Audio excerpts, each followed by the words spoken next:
José Ramón Miquel Jauregui. I'm the director of the film school in University of Guadalajara.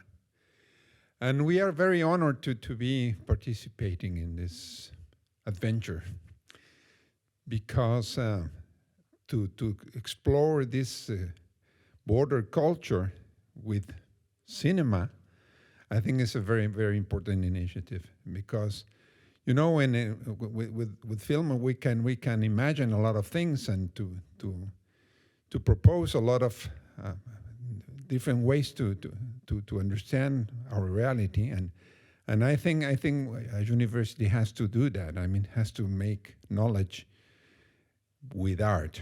And so in this case, we are very fortunate to have this joint adventure with this film school, because we are a very, very different school in a way, because we are smaller, but we are important in Mexico. We are part of a lot of things because it's quite an old film school, and we have this same interest. So this Kaleidoscope was really amazing because it was just an idea that just was very successful in a way.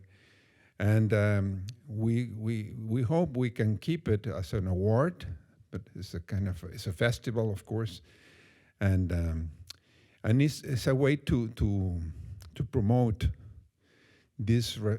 This thinking about how are we living here in this part of the world, which is such a complicated place. I mean, so we have too many things going on around here, and we have such a big frontier.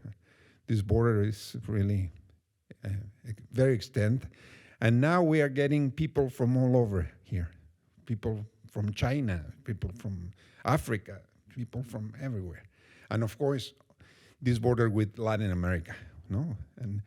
And so I think we have to make a lot of films, and the thing we like the most is that we're making short films, which is very important to understand, and a very little one can be very powerful, and not this old commercial idea that you have to make a long feature in order to say something important. No, you're going to see these little ones touch the heart and they make film, cinema, and so we are very happy to be part of it, and let's hope we're going to have many versions of this. We have a partnership with the University of Guadalajara that is a little over a year old, and we were both at the signing ceremony to announce that partnership in LA, and I remember President Crow and the president of the University of Guadalajara, and everyone was making speeches, and he leaned over to me after the speeches and said, well, now we have to do the things that they talked about. So we've done a couple of things already. We have some exchange with students and some partnerships, and this was really fruitful, and thanks to Andres Martinez from the Wilson Center and everybody over there who really kind of pulled this idea together and then led us into it. And it was really amazing. It's been an amazing year, and we've had our event in DC. I promised Cheryl when I got involved that this wouldn't be a problem for anybody, and it wasn't. And so I'm just thrilled. It was the highlight sometimes of my week was our Zoom meetings. It was just nice to see everybody. So with that in mind, I want to tell you what we're going to be watching. We're going to be watching 3 films in this order. Sabor y Amor, Taste of Love by Luke Robbins and Ivan Serna. And then Enough by Susana Montoya, which, that one made me cry, so please enjoy. And then the last film, and the one that won the big prize, My Mother, My Hero by Miguel Barrios. And Miguel brought his mother to the event in DC, and that was pretty spectacular. So enjoy those. And then afterwards, Gustavo Arellano from the LA Times is going to be moderating a panel that will have some folks and be introduced at that moment in time. So that's it. We're ready to roll. I'm going to invite right now on stage our three guests, and then we're going to have a conversation about these films. Of course, we know Peter Murrieta, if you could come up, Deputy Director of the Sidney Poitier New American Film School. Next up, we have Ilana Luna, Associate Professor of the School of Humanities, Arts, and Cultural Studies. So round of applause for Ilana. And lastly, but not leastly, we have Alex Rivera, Associate Professor of the Sidney Poitier New American Film School. And this is not on your official plug, but he's also a MacArthur Genius winner. So round of applause. So as you all turn on your mics, initial reactions to the films that we just saw. Well, the first reaction is it's really great to see how different the experiences are and the approaches to what could be imagined as the shared experience of immigration and of border crossing. And my first reaction was, I lived in New Hampshire, and I was thinking about how, and I was married to a Mexican living in New Hampshire, and how sad it felt because it was hard to find community. And so, and the cold that people are not used to. And so I felt that was very well transmitted in that particular short. But yeah, I think what's interesting is to see the commonalities, the family, the connections, the way that distance is kind of navigated and negotiated through technology. Yeah, no, I'm definitely going to ask Alex about that. But Alex, your reactions just in seeing the films. Yeah, at first they were making me very hungry. You know, Yes. the first film especially. But then it was, like Ilana was saying, the reaction to the landscapes. I mean, when we think about a film series about the border, I think people think you're gonna see the wall, you're gonna be in, that's the border. But I think, the series sort of rightly asserts this idea of the border as a mental space, a social space, a cultural space. It can be in the snow, it can be on the southern side of the border, that the border experience doesn't only radiate north, but it radiates south. And so it's a kind of a mental and cultural and experiential realm, and I thought we saw that really strongly. And then, I just also, I did find myself thinking about the border, in this moment we live in. And I think it's a super dark time for the border as a kind of discursive space in this country that the right wing has weaponized, to talk about, these people are criminals, need to be punished, we have to control the hordes of people. And there hasn't been really a countervailing message from the Democrats, so we're in this moment right now when there's been this kind of acceptance that the border should be a place of, human control and discipline and authority. And these types of films are a type of response because they show life, decency, pain, the human texture. But there's just so much that has to be said in this moment to meet the kind of narrative border crisis that we're living in. So this felt to me like a kind of tremor or a little rumbling. Yeah. But we need, also it left so much unsaid. Well, we had a really incredible jury. I don't know all of them on it, but we weren't. We had a jury for these, and I know that like Governor Jeb Bush was on it, among other filmmakers. There was a lot of diversity on the jury, and I was going to say, just in response to you, like this is the second time I've watched them in a theater. Yeah. The first time that second piece hit me, and it hit me, if you know me, it hit me because of all those things, of my dad not teaching me Spanish and all the things that she's going for and the way she compacted them inside her body and then just said no to it in a positive way. Like, I refuse. That was really powerful to me. Claiming herself as opposed to claiming what other people want her to be. Yes. But now the second viewing, since that time, my youngest, Dan, the anarchist, we like to call him, because actually an anarchist, is in Ireland doing a semester abroad. And since the viewing in DC, I've had to get WhatsApp from him because he's in Dublin, desperately trying to find, the right chili to make the food that he wants to make for his roommates. And so the second viewing with that inside my body, I started to see that connection of how we carry ourselves outward. I like what Alex was saying about a counter narrative to these historical depictions on both the Mexican side and the American side of the border, as a border and a migration, as being sad, as being heavy, as being weighty.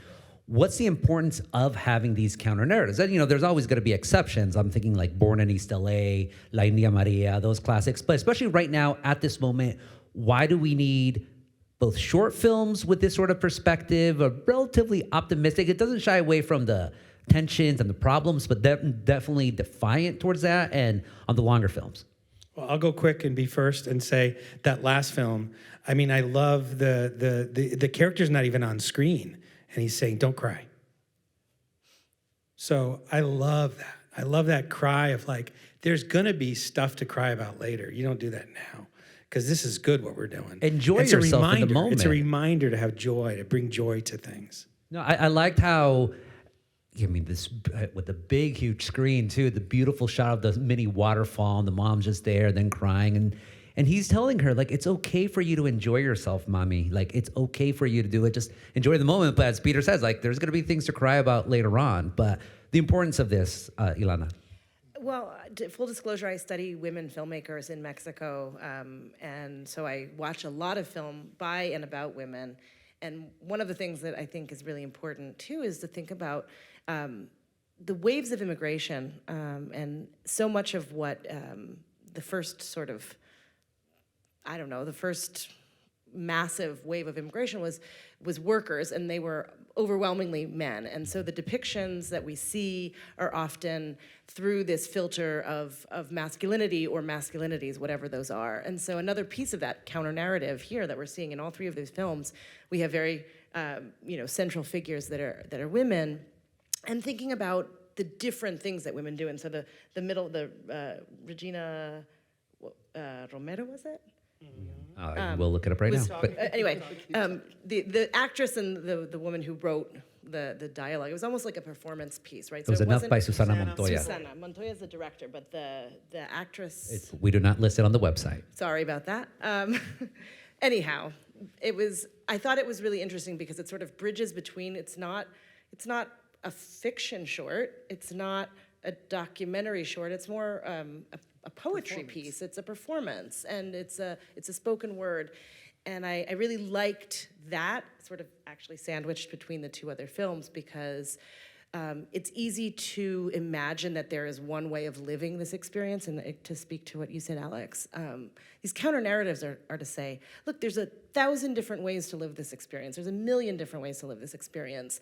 And there are shared pieces, and there's things that we can all convene around, like food and, special like moments in our family lives.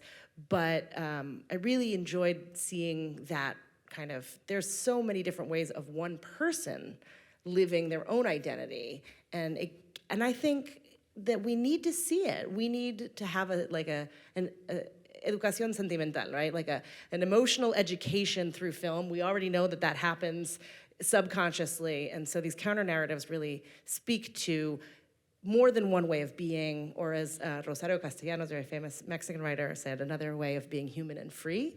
And that's something that I really believe in, and I think that is something we're seeing here. That last shot of her, that hold is sort of in my mind whenever I see it, is her saying like, oh, I'm beautiful. Look at this. Because that profile is just great. Oh yeah, the one in the second film, looking into Times Square. The hold is just long enough that it's sort of, in the best way possible, an incredibly aggressive move. Alex, your thoughts? Why do we need? And it's such a cliche to say at this point, yet it's a powerful cliche. Why do we need joy in border films right now, in films about the borderlands? I mean, I didn't personally experience these films as much as joy. I experienced them as kind of haunting and fairly heavy and deep. But I do think we need joy. But just what I would say is there's sort of a stack of needs. We're being confronted by a ton of production of stories about the border, again, through the sort of political media apparatus that talks about the border constantly. It's like a tsunami of stories and images about the border and what needs to be said in response. And I think of the sign that activists carried during the civil rights movement that said, "I am a man," right? Like 70 years ago. Then during the immigrant rights movement of 2010, 2011, I think it was Ernesto Llerena, had a sign that said, "We are human."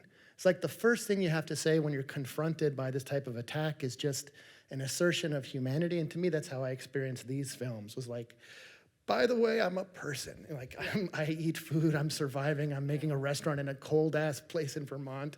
I'm dealing with my body, trying to figure out how to be comfortable in my skin. It's like the kind of nucleus, which we are human. But there's so many other things to say, like, which is, what's the history of the border? How did it get to be this way? Who wins and who loses? How do we fight back? It's so funny there's you so say much, that, so many things. because, and I agree with you, but I think it's interesting. I feel like, to me, and it just speaks to the difference of us, like, defiance is joy to me. Like, when I see that, it makes me smile so much. But I get what you're saying. Well, I'm a joyless person in general. You deal with the future. You deal with tech, so I could see why there's that heaviness. But anytime you talk about the border, there is going to be a heaviness, because there is a heartbreak to the, you don't, like, I always try to tell people, most folks, especially the Mexico, like, you don't want to leave Mexico. You're always, te llevas Mexico contigo. So there's always going to be this nostalgia for it. You could be happy, you could do amazing things, but still there's that, like, this, the Brazilians, they call it saudade, this idea, this nostalgia for something that can never be again. So there is that heavy, and I liked how you called it heaviness, but at the same time, like, going with what Peter said, if not defiance, I would say assertion. Like, I love the part in the first film, cuando está hablando, where, like, my friend said, call it tacos this or that. It's like, no, tacos Doña Alejandra. Like, that's who I am, and here are the pictures and all that. And Ilana, you want to say something? No, I was thinking about, we do need more joy, period. I think, I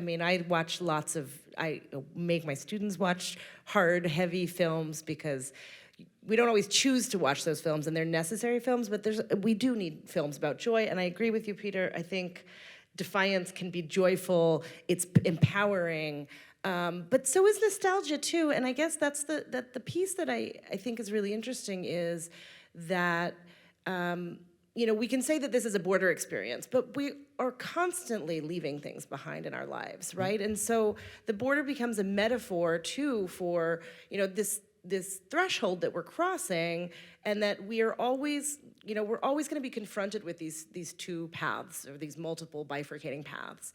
And so how do you carry those with you? And so these films maybe are sort of a gesture towards some of the ways that we can carry, what we were, what we're becoming, and how what I think these films do really well is show that, for none of these characters did the border happen to them.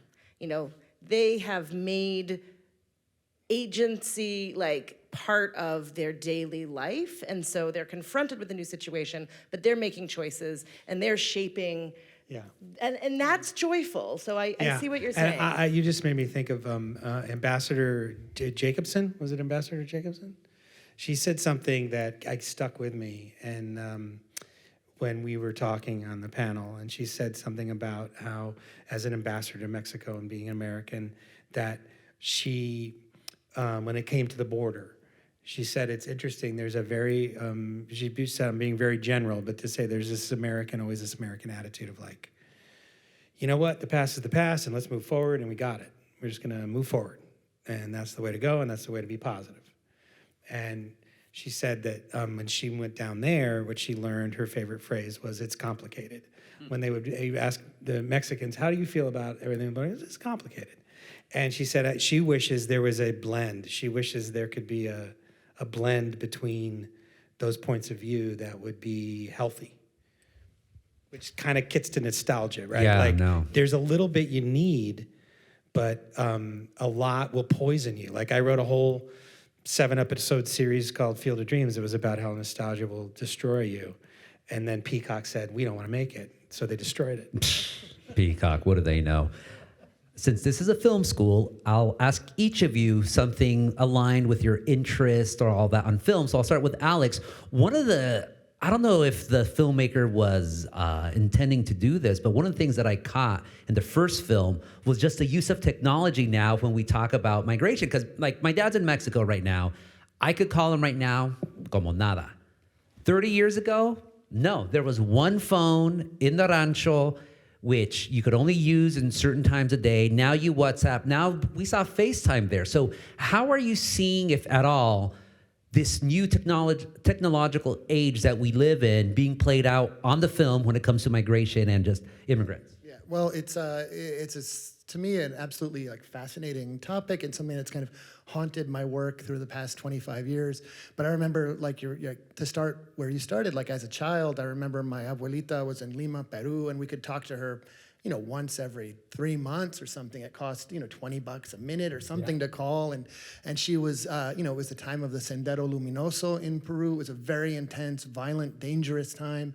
And I just remember these short little phone calls to the family. And my dad, it's, for me, it's a grandmother, like a kind of phantom, somebody I barely knew. It's my father's mother. For him, what was that like to be so far away, for her to be so vulnerable, to be so separated? And then over the years, obviously the communication matrix has changed, and everything all of us lived through with the pandemic, being separated from our loved ones, and Zoom kind of blossoming during that time, and being able to have these video connections. I think it's something that is universal on the planet now, the way we mitigate distance through technology. But for families that are divided by borders, who are kept apart by the state force, who families are separated, all of those dynamics are so heightened. So you have families where, I've been doing some films about folks who've been deported, and they're dealing, mothers who are raising their children through phone calls every day. And it really, it reminds me of other films I've seen about families where the mother goes to prison and has to raise a child virtually out, but that's the kind of the intensity of separation in contemporary migration. Yeah. And then the technology there to kind of suture people back together. It's very bittersweet. It's very, very deep. The other thing I'll say really, really quickly is just that the border is a kind of laboratory of technology. The counterpoint to the technology as a connector is a technology of surveillance, and the border as a place where everything from X-ray, thermal imaging, biometrics, the border is a kind of permanent war zone where new technologies of surveillance are being Isn't it also tested and that fence that makes your mind think it's hot? Do you know what I'm talking about? No. Okay. It's true. There's a fencing company that's created this thing. When you touch it, if they turn it on, it won't burn you, but it will make you feel like you're having third-degree burns. Ouch. That's the tech lab of the border. Yeah, well, it is exactly. I mean, it's a cornucopia of technological experimentation, and so Which your work has dealt with multiple times. Yeah, and so you can see that all there. So the technology that I think is changing all of our lives. I think for migrant communities, it's almost on acid for those communities. Everything, all the dynamics that we might generally know are accelerated for transnational families and for border lives. Do you want to say something? Well, I was thinking Please. about how, over the years we see the technologies and you can sort of date, the era by the technologies that's being used. So, even like documentaries made 5 or 6 years ago, Zoom wasn't the thing. It was Skype, and you'd hear the do, the little call, the Skype sound, and it was and it was like, that's the sound of the person that I want to hear from is calling me.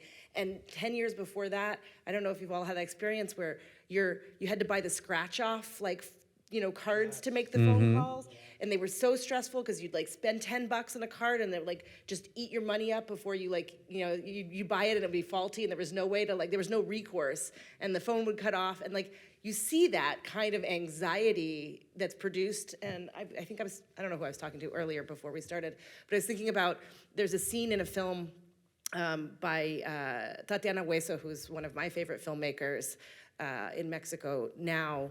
And it's on Netflix. It's Prayers for the Stolen. Oh, yeah. And I was telling you about that. Yeah, and there's scenes where the families are going to the top of the highest hill in the town, to get like the one bar for their cell phone calls to the family that is somewhere else, right? So they're del otro lado, están en el norte, and it's like this mountainside. There's a scene where it's like this mountainside filled with poppy because it's like a narco area, and the women are behind working. They're raising their children, and they're making these tiny little like pleas for some support from their family members on the other side, and it's just mitigated by these tiny little cell phones on the top of a mountain. And it's really impressive and heartbreaking to see that that's still the case, right? There's still places where that is the best you're gonna get, is that, that one bar that like every once in a while goes away because the satellite's gone around and you lose the call, and that lack of connection. And so what was sort of uplifting about these particular films was that the technology we weren't seeing that like anguish of like when the phone call gets shut off by mistake, or you can't speak to them. So yes, I agree that there's like this technology is this double-edged sword, right? So we have the border technology lab, and then we also have the experience of these people that technology is the lifeline. Like 20 years ago even, you couldn't, someone would go, now migrants coming across Mexico, they're Facebook posting, people can keep track of where Parents they're are going. on Facebook. Parents are are on on Facebook, right? You can see, and like even when people go missing, you're able to start, their last post was here, and it's geolocated, and there's a picture, and so you can sort of use that technology and surveillance for good as well, potentially. I don't know. Yeah. Ilana, you're a history, are a professor of film, so you know your film history. Just a brief discourse on how depictions of the border and borderlands have changed in both the United States and in Mexico. And also I'd be interested also, because I don't know this, depictions of migrating to the United States and the rest of Latin American film. I mean, it's a whole lecture. 2 seconds. So I'll talk about some things that I like. I was thinking about, there's a film, one of the first films that I saw where I thought, wow, this is sort of it's a bittersweet, but a kind of an interesting, complicated, joyous vision of the Tijuana, San Diego borderlands, was Maria Novaro's Garden of Eden, El Jardín del Edén. And one of the reasons that I thought it was very poignant is because it was telling stories about people moving both ways across the border. So I think that we have some people who've been thinking about this, but a lot of times it's silos, right? And so the films in Mexico that are dealing with migration through Mexico to the border, we have very recent, sort of a glut of films that are kind of like road movies, but they're like on la bestia, so they're traveling across on top of this train, and some of them are documentaries, and they're kind of looking at the people who lose their limbs and the people who are there, like the patronas that are throwing food onto the train. We see them, and like I think there's like 4 documentaries about the patronas, for example. But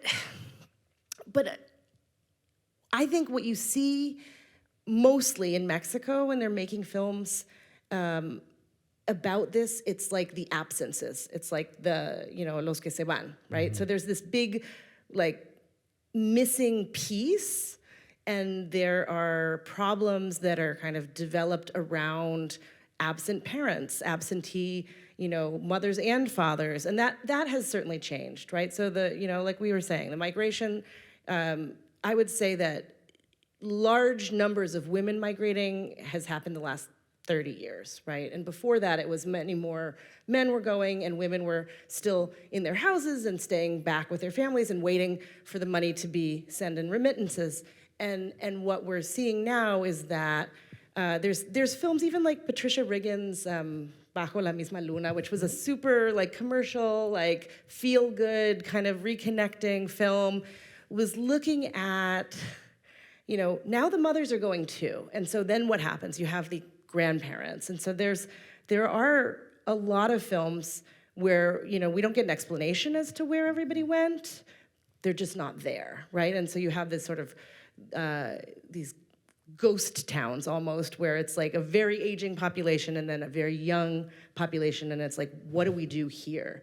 what do we do when there's no future for these kids? Did you see Terminator Dark Fate? I didn't. I was also going to say it Palm has- Springs is where you'll find a old population and then a young population. Yes. But Terminator Dark Fate has the Bestia, and it starts in Mexico City and Yeah. becomes a migration story on the Bestia, but with the Terminator. Nobody saw that movie. It was a bomb, but Yep. worth Was watching. it good at least? I found it completely trippy. I enjoyed it a Interesting, lot, yeah. actually. And the Terminator creature takes the shape of a Border Patrol agent. Oh, boy. And sort of That chase feels the woman reasonable. who's the and they go through the detention system, the border. If you haven't seen it and have an interest in border stuff, and maybe Okay. like the Terminator, Hey, watch that movie. You know All what? right, all right. Everybody's doing their part, man. Anyways, Everyone's doing their Everyone's doing border their film. part. I We have guess. homework. We have homework. Because is it Wolverine, the last one, kind of like that too? Wolverine was kind of like Like a that. refugee kid or something? Yeah, a little Well, bit. You say you didn't see that one? see that one. Well, sorry, just to, Yeah, Logan. Sorry, Logan, Wolverine, same difference. just sort of on a tangent here. There didn't used to be a Day of the Dead Parade in Parade, Mexico right? City because James Bond. James Bond. Yeah. And so, and I was just saying, we were talking about Jerez, and the year that Coco came out, I happened to go to Zacatecas, and it's not that there's not a particular tradition of making altars in the north. It's not. It's much more in the central southern part of Mexico. But people still go to the Campo Santo. But the center of Jerez was filled with like altares and like cempasúchil, and it was all Coco themed. And there was like a little kid in the town who had his guitar, and he was going to do a performance at the kiosco in the center. And it kind of blew my mind because it was like Mexico being sold back to Mexico through the lens of Disney or Pixar, or whatever it was. And it was really intense because it was like there were like 40 or 50 altares with like elements from Coco. Out of this world. look, you got to get stuff from a discount party store, and it's going to be Coco themed. Well, it's materias primas in Mexico, right? Like, Pete, you were going to say something. Oh Peter. yeah, I was just gonna say I think that the second I'm gonna go back to the movie and then reflect on what you said, but I loved how fast the subtitles changed. Like to me, when you talk about technology and being able to do that and not have to send it out to a titling company and wait back, and that was such an interesting choice, right? And I think that for me, I don't necessarily believe in conspiracies, but if you're talking about tech, as you guys just were a little bit, and like the yin and the yang of it all, I feel like technology is allowing communities to maintain a closeness, although it's stitched together.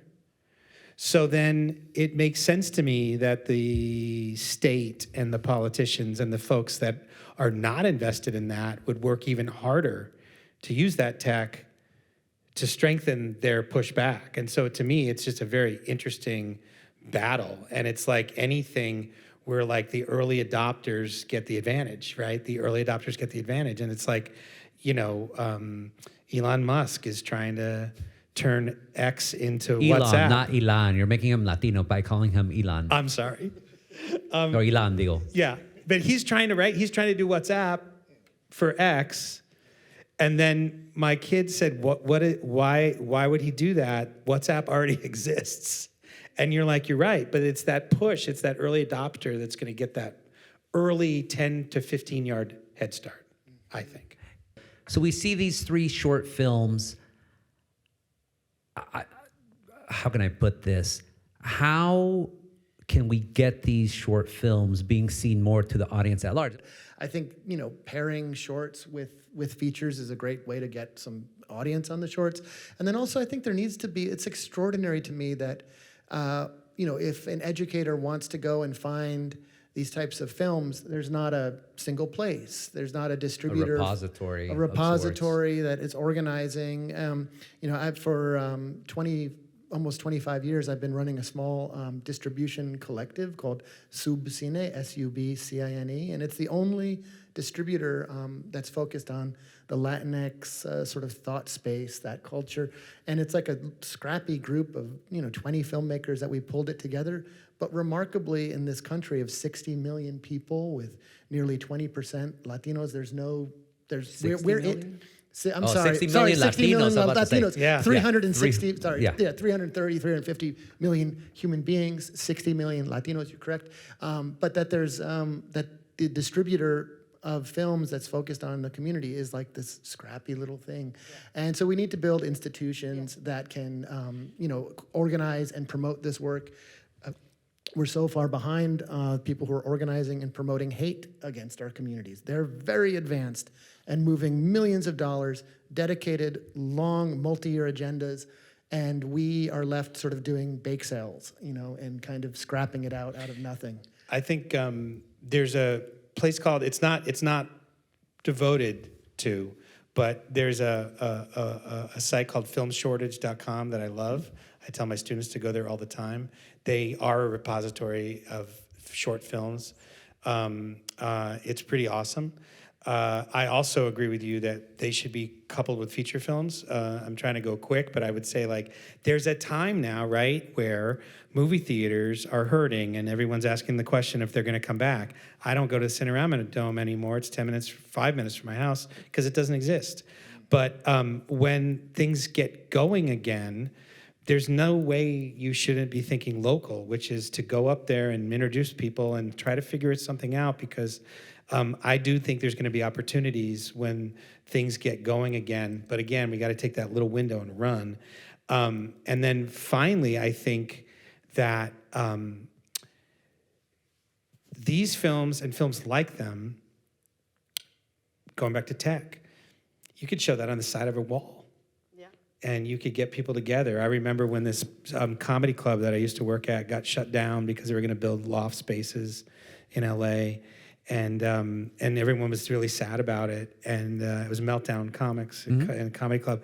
And then within 2 weeks after the bulldozers came, people started putting on Instagram that what was happening was the comics were showing up and parking in the alley and putting their headlights on, and they were doing the stand-up on the job site. And so I just feel like there's ways to push forward, and because it is a struggle, we just have to take all of them and run. Yeah. Questions from the audience. Raise your hands. I will repeat it, and we'll go from there. I'm not sure they're against the border, but I don't know that they have an answer. So can I ask the panel, if you were president, what should we do? What do we do? Oh, what would be damn. your answer? What would be your Damn. answer about the border? What do we do? You want to start? I mean, to me, if we live in a world where money can move across borders and information moves across borders, I don't think we can have a sustainable, peaceful, decent world with walls for only poor people. It's like only workers face walls. Everybody else and all the money, everyone else is moving around the world and money moves, but we got to tell you, oh, you were born over there and you don't have money, sorry, you got to stay put. That to me is it's morally corrupt and doesn't make sense at a moral level. And then it also doesn't make sense, even if what you want is like a market. People need to be able to kind of move around and get to where they need to be and situate themselves. So I think there's like a moral reason to articulate a kind of vision of open borders and an economic reason to articulate it. And no one's articulating it right now. Instead, basically the xenophobes and the people who are afraid of a browning of America are in charge of the discourse and are running the show, and Biden's building the wall. And in the debate, he said to Trump, walls don't work. He said it like that. And now he's building it. It's because that group has all the power, the discursive power. And we need to create a countervailing power, and we're very, very far behind, in my opinion. But that's what I I think we've got it fixed. No, I didn't. When I get into a crazy debate with Alex. If I was president, I would. You would have heard all about the skeletons in my closet, and I would not be president. But let's pretend they didn't come out. I would definitely, regarding the border. I mean, Alex, the scenario you describe where you can move back and forth freely.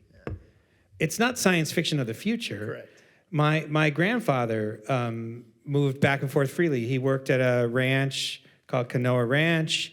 and then he would go back for a while. When my dad immigrated here, this is a weird kind of cool irony of the world, but he, in order to be able to go to high school in Tucson, he didn't speak English so well. So thinking quickly, his family sent him back to Mexico to live with his aunts because they spoke better English than the people that were living here. So he just kind of cruised there for a while and then came back.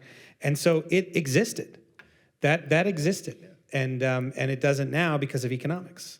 And the fact that there's just kind of a tossing back of a ball that we are not allowed to catch. Yeah, I mean, I think that fundamentally a border implies violence, right? There's no border that doesn't continue to exist because it's being policed, it's being, held up with violence. And we can think about the human toll, but it's not just the human toll. I mean, we all know about building the border wall is destroying the ecosystem in the desert. It's destroying Native American sacred ground. It's destroying habitats. So just as a moral imperative, the way that we think about borders is fundamentally problematic for the earth that we live on, and humans have always migrated. And like Peter is saying, there was a time when people moved more freely. And like you said, Alex, it's all about who gets to be excluded. So at ASU, where we think very much about who we can include rather than who we exclude, I think it's a really great place to think about what can we do? I don't have an answer to how to solve it. I mean, obviously I know it's sort of a loaded question because none of us can have the answer. But go ahead, I'm sorry. No, none of us can have the answer of how to solve it. But I think that for me, we have to hear each other, right? We have to be able to have a conversation, and we have to sit with the discomfort of sitting and listening to the points of view of people that we fundamentally disagree with. And it's hard. And it's hard because, I might think that I have the moral high ground, that I know what's right, and maybe I do. But I still have to listen because the other person that's on the other side of that, angry fence is going to keep being angry, whether, I have to find a way to sort of mitigate that anger. So to me, the main goal is dialogue. The main goal is how do we talk to each other? How do we take some of that baggage off, the wagon and just go, let's just talk. Let's just have a conversation. I mean, and it's not always going to work, And we've been saying that for 25 years, and here we are. Yeah. But that said, never lose the ambition to do that. But that's what we're doing here. Yeah. I mean, That's awesome. Other question? Oh, go ahead and actually let's see other questions. Don't be shy, folks. Come on, Andres. You ask questions all the time.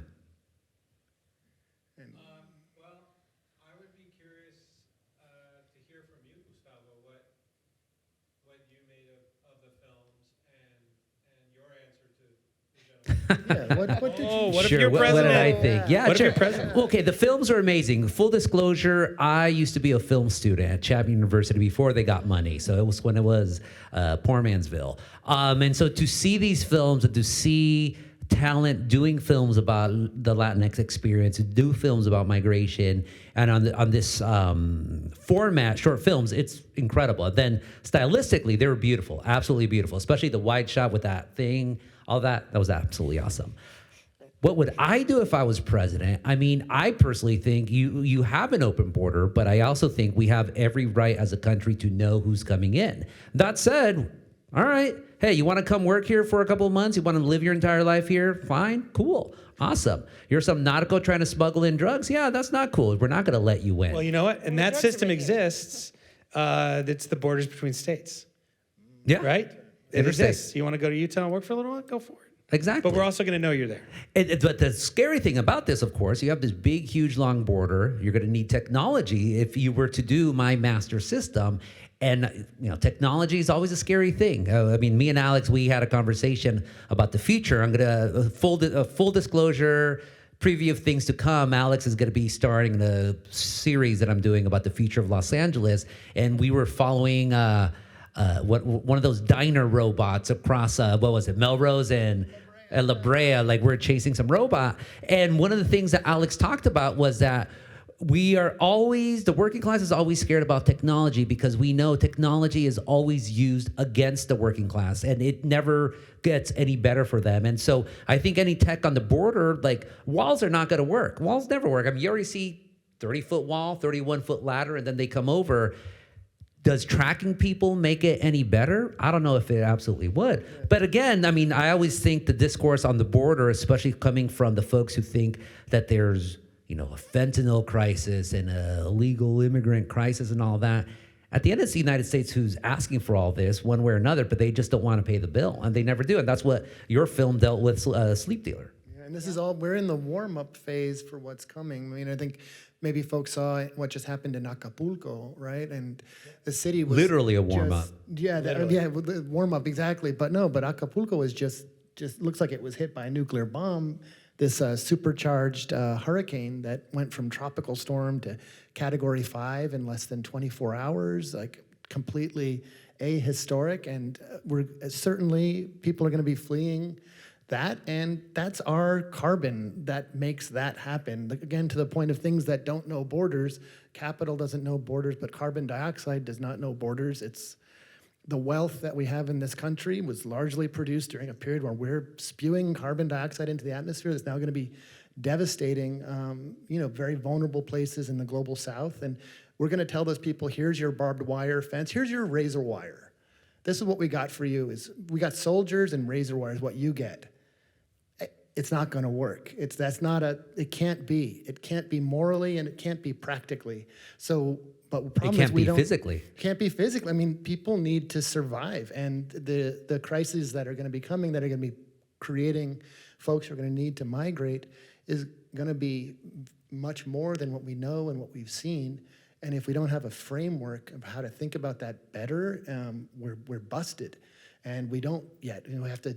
We're showing short films right now, and it's great. I'm so happy to be here, but we need to scale up a massive kind of, alternate framework about how to be human to each other. And that's what art does, though. Yeah. That's what art does, and that's what you've been. That's right. Yeah, that's right. And I think thinking about infrastructure, we have a tremendous amount of technology, and we have the ability to track things and the ability to do massive logistics. I was thinking back to the food, because of course it's like time to think about food. Yeah. And we don't see this in these short films, but to get Mexican food in Vermont, involves incredible logistics. And it's something that is there, and it starts to happen when the communities migrate. And I remember before I came to ASU, I spent a year in Virginia, in rural Virginia, and I knew that there was a Latina community because of what was in the supermarket. And you didn't see folks. Most of them were working way out in the countryside, and/or on construction crews, at midnight on the highways. But you could see it because there were tortillas, there were cans of pozole, there was chiles, which historically hadn't been in that part of the world. And so I think that we have the ability. We do have the ability to win hearts and minds through culture, through art, through food. I mean, one of the things that I wanted to come back to was the first film, the Sabor y Amor. The students that are taking the food away from Doña Ale are not Latinx students. And I think that speaks to, as we know, Mexican food, I wrote a book about it. You wrote a book about it. I still write about it. Is one of the most popular foods in the world, certainly in the US.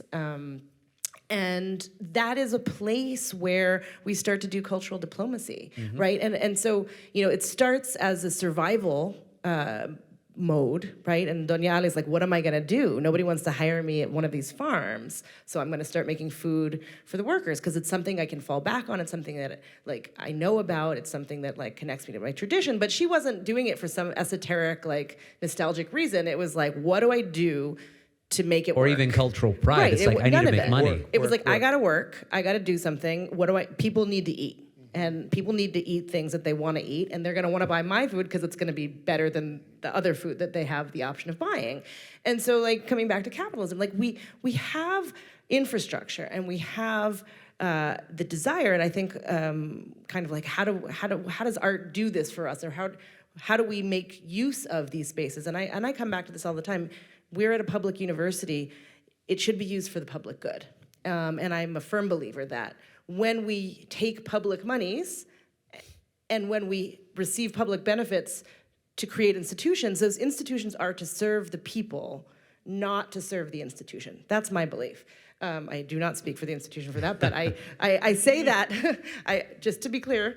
But I really truly believe that we as an institution do have a duty to the public, and we have a duty to our constituents, and we have a duty to the people that are in these spaces. And so as the university expands, it's like, how do we envision buildings that are welcoming to the communities that we want to participate in? Have these events spaces? like this as well. What are the things that you offer? Yeah. Right, and what are the obstacles to the people that we want to be there, like coming to those places? I love that as a conclusion, and we're also out of time. So round of applause, please. Peter Murrieta, Ilana, Alex, thank you so much. Thank you to ASU. Thank you to the filmmakers.